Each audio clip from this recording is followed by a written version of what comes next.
মাননীয় স্পিকার, আপনাকে ধন্যবাদ।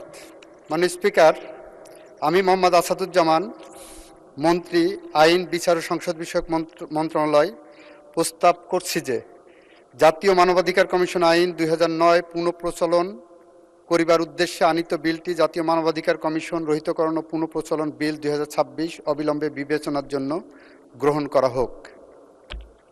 এত আগে বিবেচনা উত্থাপন করেছেন, এই ব্যাপারে একটি আপত্তি আছে। আবুল হাসনাত আব্দুল্লাহ, কুমিল্লা 4, আপনার আপত্তি উত্থাপন করুন। 2 মিনিট সময়।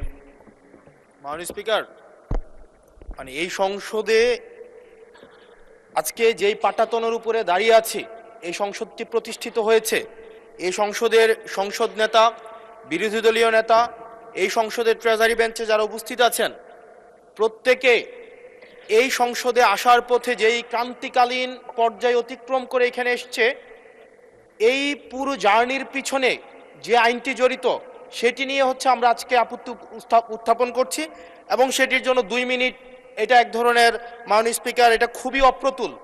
আমরা এই সংসদে বিভিন্ন বিষয়ে প্রশংসা, এই সংসদে বিভিন্ন বিষয়ে অনেক সময় অপচয় হয়, কিন্তু জাতির সাথে সবচেয়ে গুরুত্বপূর্ণ বিষয়ের আমাকে যে 2 মিনিট সময় দেওয়া হয়েছে এটি অপ্রতুল। আমি মাননীয় স্পিকারের কাছে আবেদন জানাবো এই বিষয়ে টাইম কনস্ট্রেন্ট না করে আমরা আমাদের বক্তব্যটা যেন উপস্থাপন করতে পারি, সেজন্য আপনার অনুমতি প্রার্থনা করছি। মাননীয় সদস্য, সাধারণত আপত্তি উত্থাপন আগে সংসদগুলোতে 2 মিনিটে দেওয়া হতো, তবে আপনি যেহেতু বলেছেন আপনি আরো 2 মিনিট বলেন, 4 মিনিটের মধ্যে বক্তব্য শেষ করবেন। মাননীয় স্পিকার, এই যে আইনটি আজকে যেটি পাশ করানোর কথা বলা হচ্ছে, এটির মধ্য দিয়ে 2009 সালের জাতীয় মানবাধিকার কমিশনের যেই আইনটি সেটিকে রিস্টোর করা হবে। জাতীয় মানবাধিকার কমিশনের যে 2009 সালের যে আইনটি আছে, সে আইনের প্রয়োগ, সে আইনের যেই প্রয়োগ দীর্ঘ 17 বছর ধরে হয়েছে সেটি আমরা দেখেছি। জাতীয় মানবাধিকার কমিশনের নামে বিরোধী দল ও মতকে দমন কমিশন হিসেবে সেটি ব্যবহার করা হয়েছে। বিএনপিকে দমন করার বৈধতা জাতীয় মানবাধিকার কমিশন উৎপাদন করেছে। আমরা জাতীয় মানবাধিকার কমিশনের চেয়ারম্যানকে বলতে শুনেছি, জামাতের নেতাকর্মীদেরকে গুলি করা বৈধ মানবাধিকার টিকিয়ে রাখার স্বার্থে। আমরা জাতীয় মানবাধিকার কমিশন 2009-এ যদি চলে যাই, আমরা মাননীয় স্পিকার 2009-এ যদি চলে যায়, আজকে যদি 2025-এর অধ্যাদেশটিকে ল্যাপস করে দেওয়া হয়, এটি এই সংসদের জন্য আমাদের যে আমরা ফরওয়ার্ডিং একটা মুভে ছিলাম, আজকে এই 2025-এর অধ্যাদেশটি ল্যাপস করার মধ্য দিয়ে জাতি আবার ব্যাকওয়ার্ডের দিকে যাবে এবং জাতি পিছিয়ে পড়ার একটা টেক্সট বুক এক্সাম্পল হিসেবে এই সংসদে এটি থাকবে। 2009 সালের জাতীয় মানবাধিকার কমিশন আদতে কোনো আইন না, এটা সরকারি আরেকটা দপ্তর বানানো হয়েছে জাতীয় মানবাধিকার কমিশনকে। সেখানে স্পিকারের নেতৃত্বে যে সিলেকশন কমিটি করা হয়েছে, সেখানে স্বরাষ্ট্রমন্ত্রী থাকে, সেখানে আইনমন্ত্রী থাকে, সরকার দলীয় একজন এমপি থাকে এবং সেখানে মন্ত্রণালয়ের একজন সচিব থাকেন। অর্থাৎ একটা 6 সদস্য বিশিষ্ট একটা সিলেকশন বোর্ডের সেখানে 5 জনই সরকার দলের। এখন একটা সরকার দলের একটা জাতীয় মানবাধিকার কমিশন, এটা আমাদের আজকে আমাদের এলজিআরডি মন্ত্রী নেই, উনিই বলেছিলেন জাতীয় মানবাধিকার কমিশন একটা মূলত বিরোধী দল কমিশন হিসেবে ফাংশন করে। এখন বিরোধী দল দমন কমিশন হিসেবে মাননীয় স্পিকার ফাংশন করে। মাননীয় স্পিকার, জাতীয় মানবাধিকার কমিশন যখন এটা বিরোধী দল মত দমন কমিশন হিসেবে ফাংশন করে, আদত এই কমিশনটা কিন্তু আমরা যদি দেখি মানবাধিকার যেখানে যেখানে ক্ষুণ্ণ হয়েছে এগুলা কিন্তু সরকারি সংশ্লিষ্ট সংস্থা করেছে। সেখানে বিডিআর, র্যাব, তারপর আপনার বিভিন্ন বাহিনীদের সেখানে কিন্তু সরাসরি সংযুক্ত আমরা দেখেছি, তারা মানবাধিকারকে ক্ষুণ্ণ করেছে। কিন্তু 2009 সালের জাতীয় মানবাধিকার কমিশন আমরা দেখেছি, যদি বাহিনীর বিরুদ্ধে আপনি কোনো তদন্ত পরিচালনা করতে চান, তাহলে সেই বাহিনীর অনুরোধ সেই বাহিনীর পূর্বানুমতি আপনার লাগবে, সরকারের পূর্বানুমতি লাগবে। মাননীয় স্পিকার, সরকারের পূর্বানুমতি নিয়ে সরকার যে মানবাধিকার ক্ষুণ্ণ করবে, সেই মানবাধিকারের তদন্ত কতটা স্বচ্ছ হবে সেটা এই সংসদের প্রত্যেকটা সদস্যই সেই বিষয়টি জানে। আজকে সরকার দলের একজন মাননীয় সংসদ সদস্যের আজকে এই বিলের যে ল্যাপস করে দেওয়া হবে। ধন্যবাদ মাননীয় সদস্য। মাননীয় আইনমন্ত্রী, ধন্যবাদ। বসুন। মাননীয় আইনমন্ত্রী। স্পিকার, মাননীয় স্পিকার, মাননীয় আইনমন্ত্রী, বিরোধী দলীয় নেতা বলুন। মাননীয় স্পিকার, এই বিষয়টা স্বচ্ছ রাজনীতি এবং মানুষের জীবনের নিরাপত্তার সাথে অঙ্গাঙ্গিভাবে জড়িত। এই জন্য এই বিষয়ে তাকে কনক্লুশন করার জন্য অন্তত আরো 2 মিনিট সময় দেওয়ার জন্য আমি আপনাকে অনুরোধ করব। ধন্যবাদ আপনাকে। মাননীয় বিরোধী দলের নেতা, আমি অতীতের 6টি সংসদ দেখেছি, প্রত্যেকটি সংসদে 2 মিনিট টাইম দেওয়া হতো এবং সময় হলো যে যখনই স্পিকার ঘোষণা দেবে যে এবং অনুরোধ করবে সংশ্লিষ্ট মন্ত্রীকে বিলটি উত্থাপনের জন্য, তখনই দাঁড়াতে হয়, দাঁড়িয়ে বলতে হয় উচ্চস্বরে আপত্তি আছে। তখন যে আপত্তিকারী সংসদ সদস্যকে 2 মিনিট বলার সময় দেওয়া হতো। যাই হোক, মাননীয় বিরোধী দলের নেতা, আপনি আরো 2 মিনিট বলতে পারেন। মাননীয় সদস্য, আমি আসলে এই সংসদে আজকে যদি 2024 সালের মে মাস হতো আর এই বিলটি যদি উত্থাপন হতো, তাহলে এই সংসদের এমন একজন ব্যক্তি নাই যে এটার বিরোধিতা করত, প্রত্যেকে এটাকে সাদরে গ্রহণ করত। আজকে সময় পাল্টিয়েছে। আজকে 2008 সাল, 2018 সালে আপনারা এই পাশে ছিলেন, আজকে ওই পাশে গিয়েছেন, আপনারা সংখ্যাগরিষ্ঠ হয়েছেন, আজকে এই বিলের বিরুদ্ধে আপনারা অবস্থান নিচ্ছেন। 2024 সালের কোনো এক মাসে, জুলাইয়ের আগে, এটা ফেব্রুয়ারি, জানুয়ারি, মার্চ, যদি এটা তৎকালীন ফেসিবাদ সময়ে যদি এই বিলটাকে 2025 সালের যে আপনাদের জাতীয় মানবাধিকার কমিশনের যে অধ্যাদেশটা আছে সেটা যদি এই সংসদে উত্থাপন করা হতো, তাহলে এই সংসদের এমন একজন ব্যক্তি নাই যে এটার বিরোধিতা করত, প্রত্যেকে এটাকে সাদরে গ্রহণ করত। আজকে সময় পাল্টিয়েছে।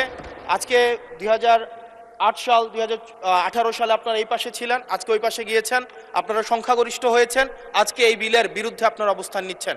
2024 সালের কোনো এক মাসে, জুলাইয়ের আগে, এটা ফেব্রুয়ারি, জানুয়ারি, মার্চ, যদি এটা তৎকালীন ফেসিবাদ সময়ে যদি এই বিলটাকে 2025 সালের যে আপনাদের জাতীয় মানবাধিকার কমিশনের যে অধ্যাদেশটা আছে সেটা যদি এই সংসদে উত্থাপন করা হতো, 300 জন এখানে যারা যারা উপস্থিত আছেন প্রত্যেকেই চাইতেন এই জাতীয় মানবাধিকার কমিশনটা সেটা যেন পাশ করা হয়। কিন্তু আজকে সময় পাল্টিয়েছে, ঋতু পরিবর্তন হয়েছে, আজকে চেয়ার পরিবর্তন হয়েছে, দিক পরিবর্তন হয়েছে, আমরা জাতীয় মানবাধিকার কমিশনের বিরুদ্ধে আমরা অবস্থান নিচ্ছি।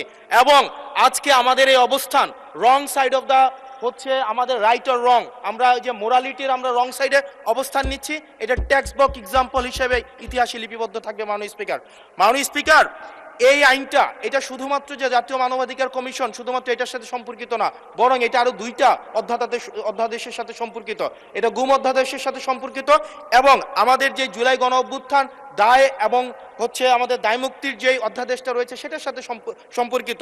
আজকে 2025 সালের জাতীয় মানবাধিকার কমিশন এটাকে ল্যাপস করার মধ্য দিয়ে আদতে বাকি 2টা অধ্যাদেশকে অর্নামেন্টাল করে ফেলা হয়। এটাকে আদতে সরকার এই পরবর্তীতে অধ্যাদেশগুলোকে রাজনৈতিক দমন পীড়নে যে ওয়েপনাইজ করবে না সেটির কোনো নিশ্চয়তা নেই। মাননীয় স্পিকার, আমাদের সবচেয়ে বড়, আমরা ইতিহাস থেকে কোনো শিক্ষা নেই না। আমি এই সংসদে দাঁড়িয়ে, এটা হিস্টোরিক্যাল ডকুমেন্ট হিসেবে থাকবে, এটা এই বছর পাশ না হোক, আগামী বছর পাশ না হোক, সংখ্যাগরিষ্ঠতার দোহাই দিয়ে হয়তো এটাকে ল্যাপস করা যাবে, কিন্তু এই সংসদে জাতীয় মানবাধিকার কমিশন অবশ্যই পাশ হবেই হবে। মাননীয় স্পিকার, ধন্যবাদ মাননীয় সদস্য। মাননীয় আইনমন্ত্রী, এখন আইনমন্ত্রীর turn. Want you speak, honourable minister? Yes, I want to. Let the I minister want to speak. reply. মাননীয় স্পিকার, আমার মাননীয় সংসদ সদস্য খুব সুন্দর সুন্দর বক্তৃতা দিয়েছেন। বক্তৃতাগুলো পল্টন ময়দান, প্রেস ক্লাব, ঢাকার রাজপথের জন্য, মুক্তাঙ্গন অনেক বেশি জুসি, অনেক বেশি প্রাসঙ্গিক। মাননীয় স্পিকার, আমার মনে হয় উনি সব পড়েছেন, শুধু বিলটা পড়েননি। এই বিলটা এনেছি, বিলটার প্রথম লাইনেই দেওয়া আছে, যেহেতু মানবাধিকার কমিশন অধ্যাদেশ 2025 এর বিষয়ে সংশ্লিষ্ট স্টেক হোল্ডারদের সহিত অধিকতর পরামর্শ যাচাই বাছাই করা প্রয়োজন এবং যাতে করে 2009 সালের আইনটা বাতিল করে দিয়েছিলেন, মানবাধিকার কমিশনের জায়গাটা অসম্পূর্ণ না থাকে, ফাঁকা না থাকে, সেই কারণে আপাতত আমরা 2009 সালের আইনটাকে রেস্টোর করেছি, কেউ বলতে যাতে না পারে বাংলাদেশে কোনো মানবাধিকার কমিশন নাই। সুতরাং সব পড়লাম। প্রথম লাইনটাই পড়লাম না যে 2025 সালের আইনটা আমরা অধিকতর যাচাই বাছাই করার জন্যই এনেছি। কেন অধিকতর যাচাই বাছাই করার প্রয়োজন মাননীয় স্পিকার? 2025 সালের যে অধ্যাদেশটা আমাদের সামনে এনে দেওয়া হয়েছে, এই অধ্যাদেশের দুইটা ইমপ্লিকেশন আছে।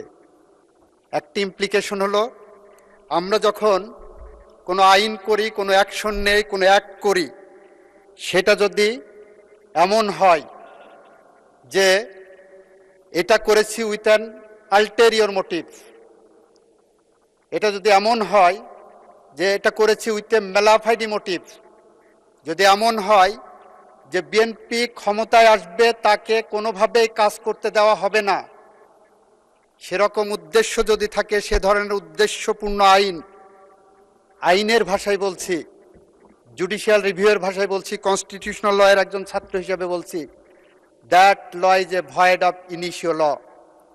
মানে স্পিকার, মানবাধিকার কমিশন অধ্যাদেশ যেটা আনা হয়েছে 2025 সালের, সেই 25 সালের অধ্যাদেশের 16 ধারাটা যদি একটু কেউ ভালো করে পড়েন, তাহলে দেখবেন এটা ভিকটিমের জন্য আরেকটি মানবাধিকার লঙ্ঘনের সমান। সেটা আমি আপনাদেরকে একটু পার্লামেন্টের সামনে বলছি মাননীয় স্পিকার। এখানে বলা আছে মানবাধিকার কমিশন দুইভাবে মানবাধিকার ভায়োলেশনের একটা বিষয় টেক আপ করতে পারবেন। একটা সুমোটো পারবেন, আর একটা কারো কমপ্লেনের বেসিসে পারবেন। ভালো কথা পারলেন।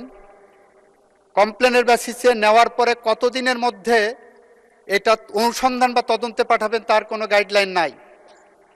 তারপরে বললেন যেদিন পাঠাবেন সেদিন থেকে 30 দিনের মধ্যে একটা অনুসন্ধান হবে, অথবা তদন্তে সরাসরি পাঠাবেন।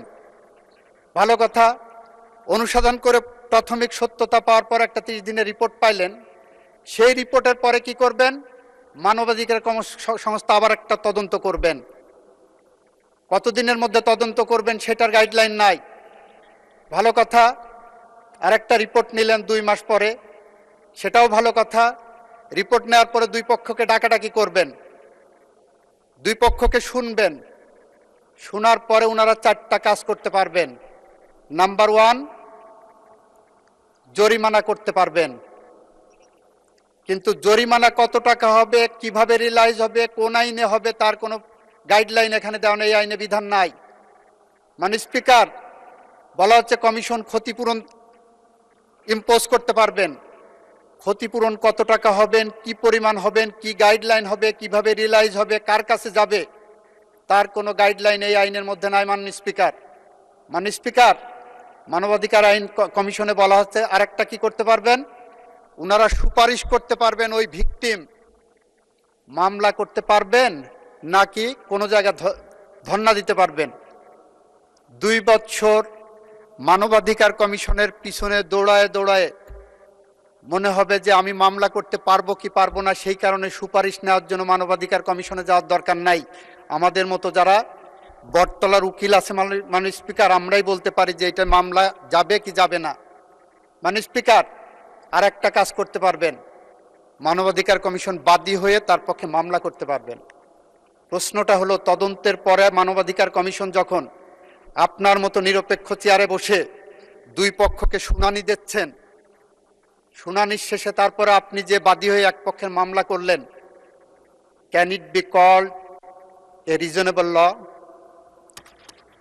Can it be called a neutral ল?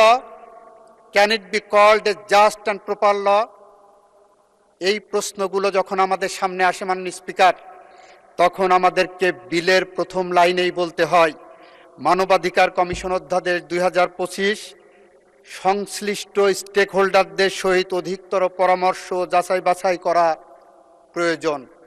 মাননীয় স্পিকার, এখানেই শেষ নয়।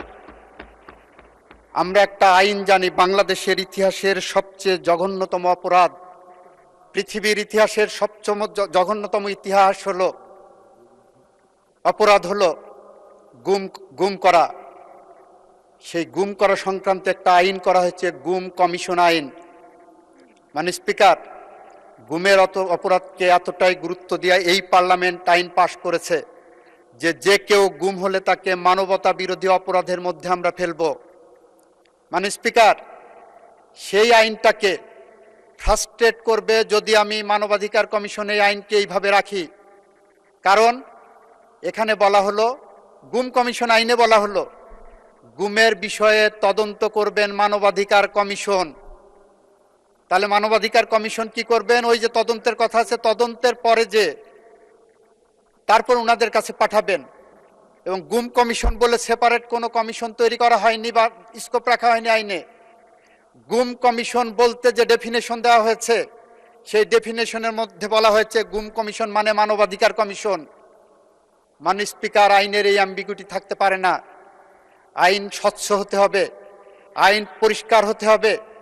এটা ঐতিহাসিকভাবে বলছে যারা আইন বিশেষজ্ঞ, যারা আইন সম্পর্কে গবেষণা করেন, একটা আইনের মেয়াদ ধরা হয় আগামী 20 বছর পর্যন্ত জনগণ এই আইনটা গ্রহণ করবে।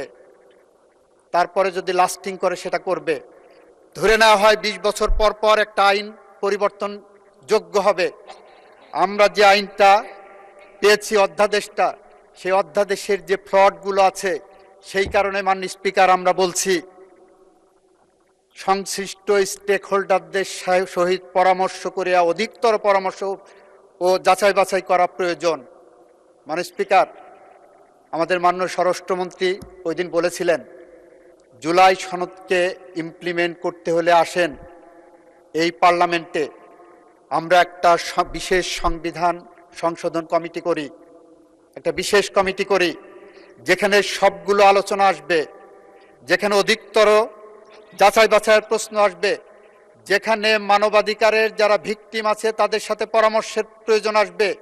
আমরা কুড়িল বস্তিতে যাব, আমরা ঢাকা শহরের বস্তিগুলোতে যাব যেখানে সবচেয়ে বেশি মানবাধিকার লঙ্ঘিত হয়। আমরা রাজনৈতিক দলগুলোর কাছে ফেরত যাব যেখানে সবচেয়ে মানবাধিকার লঙ্ঘনের শিকার হয় যারা। আমরা সমস্ত শ্রেণী পেশার মানুষের সাথে মানবাধিকার লঙ্ঘনের শিকার যারা হয়েছে তাদের সবার সাথে আমরা এই সেশন অতিক্রান্ত হওয়ার পরে আমরা আলোচনার দ্বার উন্মোচন করব মাননীয় স্পিকার। এবং সেই কারণেই আমরা বলতে চাই অধিকতর পরামর্শ যাচাই বাছাই ছাড়া এই আইন, এই অধ্যাদেশ পাশ করা সম্ভব নয় বলেই একই সাথে মানবাধিকার কমিশন যাতে বাংলাদেশে খালি না থাকে জায়গাটা, 2000 আইনটাকে রেস্টোর করতে বলছি। 2000 আইনের 9 আইনের সেকশন 3 যদি পড়েন আর 2025 অধ্যাদেশের সেকশন 3 যদি পড়েন, দুইটা আইনে নন অবস্ট্যান্টিক ক্লজ আছে, দুইটা আইনের অটোনমাস ক্যারেক্টার একই, দুইটা আইনেই বলা আছে এই কমিশন কোনো কারো কাছে দায়বদ্ধ থাকবে না। সুতরাং এত ভয় কিসের? 2000 আইনের সেকশন 3 এবং 2025 সেকশন 3 যেখানে সুপ্রিমেসি অব দি কমিশন দেওয়া হয়েছে, যেখানে কমিশনের ক্ষমতাটা বাড়ানো হয়েছে, আমরা সেই লক্ষ্য ধরে এগিয়ে যাচ্ছি।